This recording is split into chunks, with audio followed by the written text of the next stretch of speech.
হাসপাতাল থেকে ছুটি পেয়ে গিয়েছেন রেশন দুর্নীতি মামলায় ধৃত রাজ্যের প্রাক্তন খাদ্যমন্ত্রী জ্যোতিপ্রিয় মল্লিক।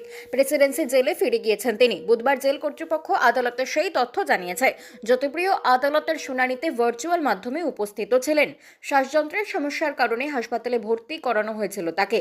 রেশন মামলায় তাকে ইডি গ্রেফতার করেছিল। গত বৃহস্পতিবার ব্যাংশাল কোর্টে এই মামলার শুনানি ছিল।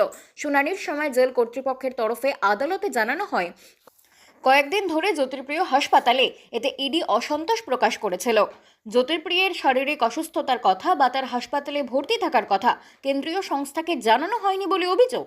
ইডির বক্তব্য ছিল, যেহেতু তারাই জ্যোতিপ্রিয়কে গ্রেফতার করেছিল, তাই সৌজন্যের খাতিরে হলেও প্রাক্তন মন্ত্রীর হাসপাতালে ভর্তি থাকার কথা তাদের জানানো উচিত ছিল জেল কর্তৃপক্ষের।